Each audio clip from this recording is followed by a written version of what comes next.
It is time now for today's Strawberry Letter, and if you need advice on relationships, work, dating, sex, parenting, and more, please submit your Strawberry Letter to steveharveyfm.com and click Submit Strawberry Letter. We could be reading your letter live on the air, just like we're going to read this one right here, right now, and you never know, it could be yours. It could be yours. Buckle up and hold on tight. We got it for you. Here it is. Strawberry Letter. Thank you, nephew. Subject, he puts it down, but he's broke. Dear Steve and Shirley, my man and I were friends for years, and he's always been down on his luck. I called him Bad Luck Barry because he couldn't ever catch a break. Over the years, we grew fond of each other, and we slowly became more than friends. One day, he admitted that he's always loved me, and that's why he has taken such good care of me for 25 years. I could not remember one time he took care of me, but then I had flashbacks of the small but sweet things he's done for me. Things like coming over in the middle of the night when my dishwasher was leaking and painting my bedroom and helping me rake leaves one Sunday afternoon. I then remembered how I had to pick him up and take him back to his brother's house after he helped me. Despite all of that, I fell for him after we made love for the first time. He went from Bad Luck Barry to Boss Daddy because he put it down.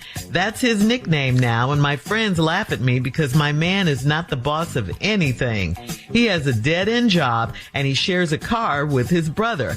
I drive everywhere we go, and I slide my credit card to him when we go out to eat so that he can pretend to pay for our meal. Look, I get it. Everyone is struggling or has struggled in the past, but the people around me are ambitious and hard-working people.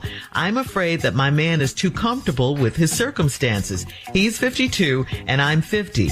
So, should I stick with him and encourage him to get a better job and maybe help him buy a car, or should we go back to being friends and I let him come over often for great sex? That is the question.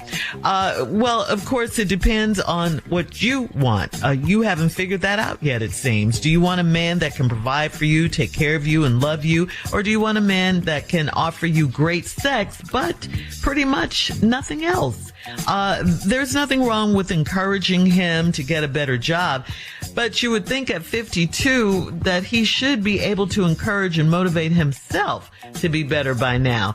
He should have something to show for it. He doesn't even have a car of his own, okay? All these years, 25, did you say? All these years he's been around that long. What has he been doing? Does he want to be better? Does he want to do better? Or is he just okay with where he is? And if that's the case, he's not stepping up. Then if you get with him in a real relationship, it won't work because you will be footing all the bills and you will start to resent him. You're already complaining that you have to drive everywhere and slide him your credit card to pay for dinner when you go out. You're already doing that. Steve? This letter is about something that's wrong with two people. Him and her. Because he's 52 and she 50. This letter don't even sound right of a 52-year-old man, and it don't sound right of a 50-year-old woman. We were friends for years. He's always been down on his luck. Wait a minute. Wait. Always been down on his luck? No. He's always made poor decisions. This is what this is. This ain't about no luck. See, every time somebody gets successful and envious people go, he's so lucky. No, but do you know what the definition is of luck? Luck is when hard work bumps up into opportunity. That's how people describe other people's success. Now, you say he been bad luck. I call him Bad Luck Barry because he couldn't ever catch a break. Over the years, we grew fond of each other, and we slowly became more than friends. Here we go again with that old we friends. I done told y'all. Oh, don't nobody listen to Uncle Steve, but here it is again. One day he admitted that he's always loved me. Shut up. You are lying. He did. Girl, I'm so surprised. And then he told me that's why he's always taking good care of me for 25 years. Now, I want you to pay close attention to that. I couldn't remember one time he took care of me. But then I had flashbacks of the small but sweet things he's done for me. Things like coming over in the middle of the night when my dishwasher was leaking and painted my bedroom and helped me rake the leaves one Sunday afternoon. But then I remember I had to pick him up and take him back to his brother's house after he helped me. So you had to go get him so he could come fix the dishwasher. Then you had to go get him to rake the leaves. Then you had to go get him to paint your bedroom. But you had to take him back every time. Despite all that, I fell for him. What? Despite all of that, I fell for him. And after we made love for the first time, he went from bad luck Barry to boss daddy. Because he put it down. Well, he ought to be able to do something. He got time. He got time. He ain't making no money. He ain't worried. He got to be able to do something. Got to be able to do something. He got time to focus. He ain't got to stop. He ain't, hey, baby, I got to get up out of here. I got to go to work. He ain't got to do that. That's his nickname now. My friends laugh at me because my man is not the boss of anything. So you done told your friends about it. And you called him boss daddy. He got a dead-end job and he shares a car with his brother. What? He 52 and he share a car with his brother. All right, hang on, Steve. Leave it right All here for a sec. We'll have part 2 of your response coming up at 23 minutes after the hour. Subject, he puts it down, but he's broke. Right after this. You're listening to the Steve Harvey Morning Show.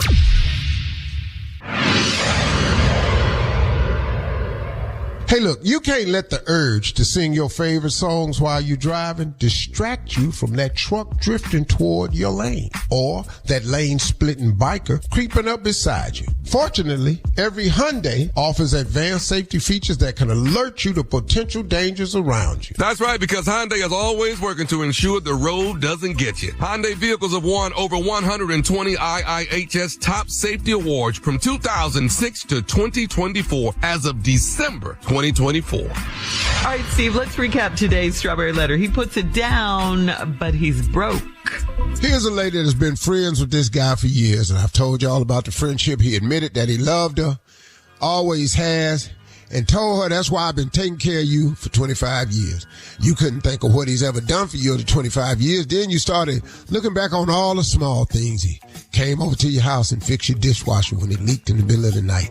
He helped you paint your bedroom. He came over on Sunday and helped you rake leaves.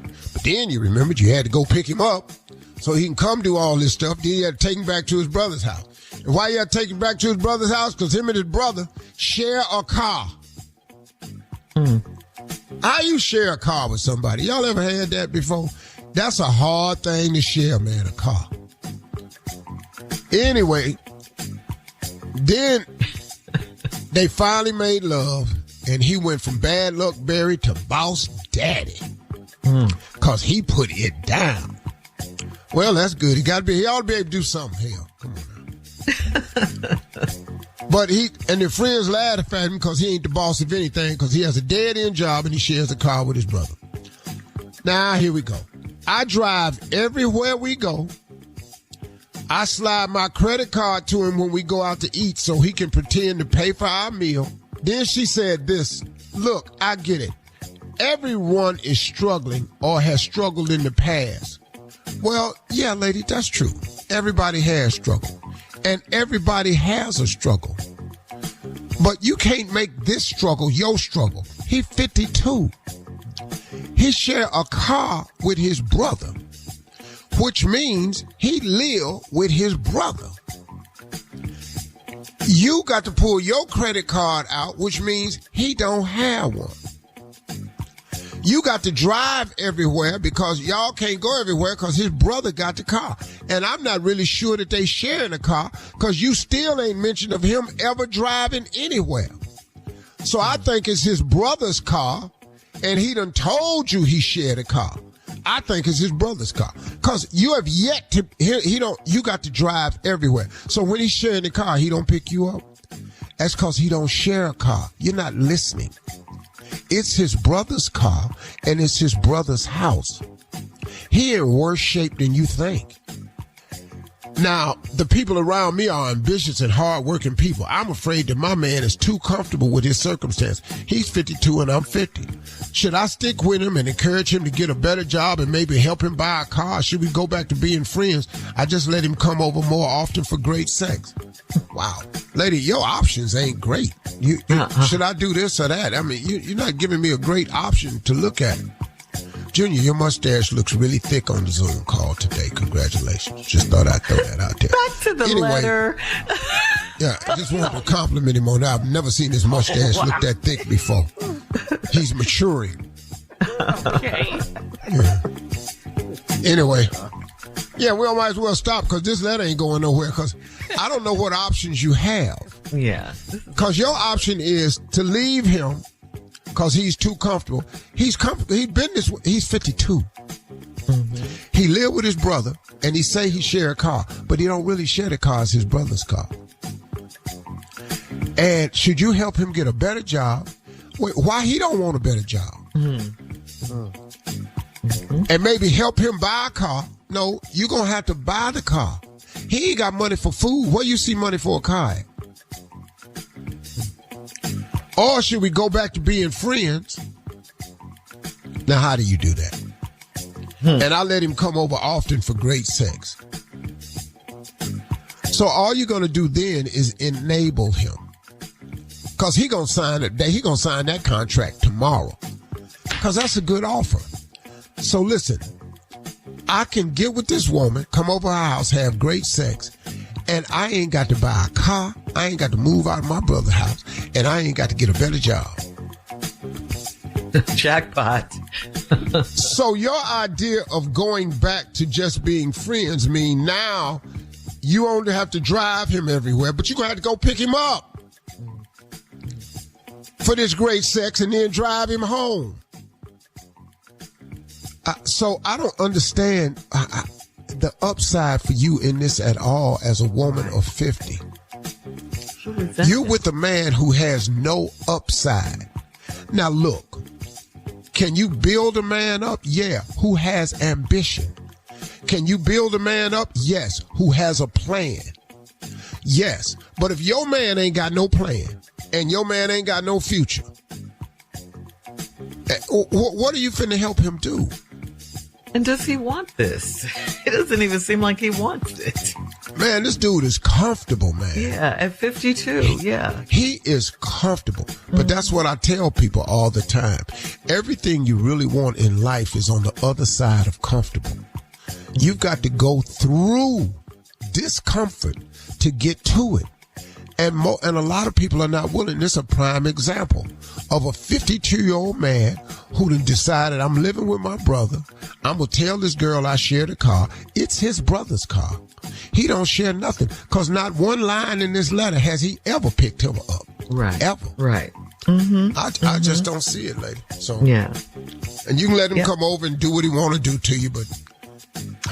All right. Post your comments on today's Strawberry Letter at Steve Harvey FM on Instagram and Facebook, and check out the Strawberry Letter podcast on the free iHeartRadio app. Free never sounded so good. You can download it today. You're listening to the Steve Harvey Morning Show.